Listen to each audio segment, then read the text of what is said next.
Hello, this is Pammy Joe. This is Pammy Joe, and I want to talk about Revelation 17 and this Babylon whore. I want you to know the background of this. It will not make a lot of sense if you don't. And it goes way back. Let me read you a couple of verses. I won't go on or you'll go away. There came one of the seven angels who had the seven vials and talked with me, saying, "Come here, I'll show you the condemnation of the great whore that sits upon many waters, with whom the kings of the earth have committed fornication, and the inhabitants of earth had been made drunk with the wine of her fornication." What does that mean? It sounds like a lot of do this, don't do that words, doesn't it? If you're not a firm believer in legalism and all that. Well, there's more to it than that, and it affects all of us. Way back before humans were made, God made other eternal creatures who would live forever.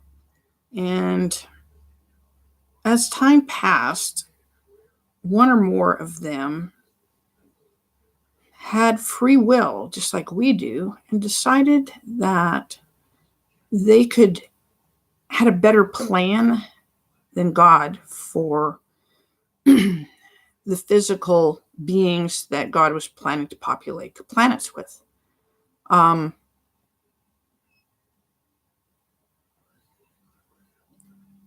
So they made suggestions to God about how to treat these people. They felt a little bit threatened by someone who could live a long time or live eternally on this planet. They wanted to put limits on those people. And God had his own plan for limits, so he said no.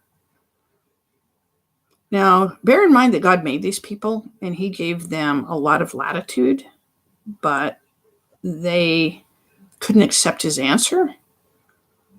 And they had another motive. It was kind of buried deep inside. They weren't sure about it, I think.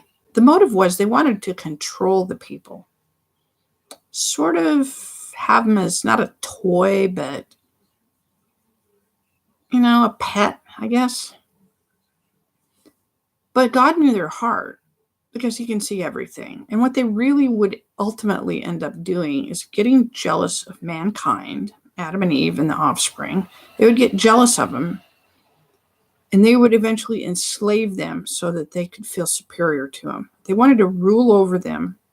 And basically, he could see, because he's God, that they would suck them dry. They would suck the energy right out of them that he would give these people.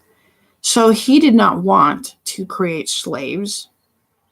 Therefore, there was a rebellion against him, and he nullified some of the abilities of these people to influence things, because people had skills and talents that they used, that they assisted during creation.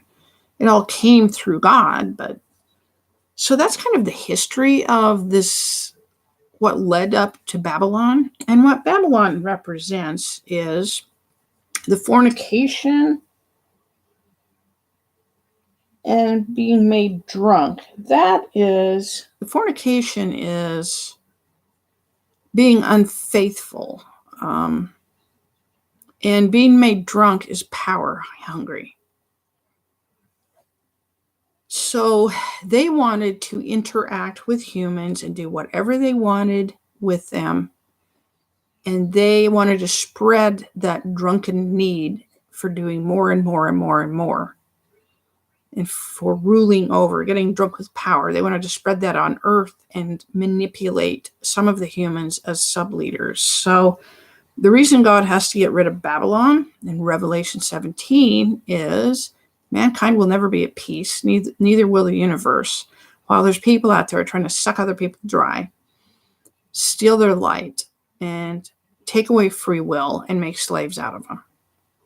That's pretty much the sum of why Revelation 17 and why Babylon.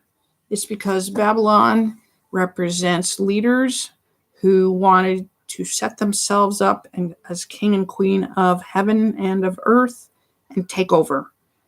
And the control is not for one's wise will, but to take away freedom. Also, since they rebelled from God, they lost some of their rights and some of their self-confidence and some of their feeling good about themselves. And it became more and more that to feel okay or take away that pain and that guilt, hurting someone else or bringing someone else down to your level became their way of gaining satisfaction. Now, my way of gaining satisfaction has become trusting God and accepting his love and direction. And as that flows through me, I feel more and more and more light, more and more peace about myself, and more excited to be alive and be eternal. We are all eternal beings of love and light. It builds on itself. It multiplies if God is the one funneling it through you. Now, if you take that away from him by rebellion and you look for your own, the only place to get it, you can't create life or light, is to take it from someone else. So those are your options. You can either receive power and light and love and just have the desires of your heart met, or you can be sucked dry and made dark by people who steal your energy from you and turn you into an energy machine that eventually runs down like a battery and doesn't get recharged. Sometimes God's recharging you to save you later. Therefore, they're using God's power to save you against him by continually or indirectly out of you. He's going to have to put a stop to that, and he will. Revelation 17. He carried me away in a spirit to the wilderness. I saw a woman seated on a scarlet colored beast. That's the blood of the saints, full of names of blasphemy, having 7 heads and 10 horns. The woman was arrayed in purple and scarlet color, decked with gold and precious stones and pearls, having a golden cup in her hand full of abominations and the filthiness of her fornication. Where did she get her purple and scarlet and gold and stones and pearls, which represent treasures in souls? She stole them. They stole them. And that's why it's such an abomination, because the blood of the saints is on their heads. On her forehead was written a name, Mystery, Babylon the Great, the mother of all harlots and the abominations of the earth. She was drunken with the blood of the saints, the blood of the martyrs of Jesus. When I saw her, I marveled, and the angel said, "Why did you marvel? I will tell you the mystery of the woman and the beast." And then they go ahead and talk about the beast.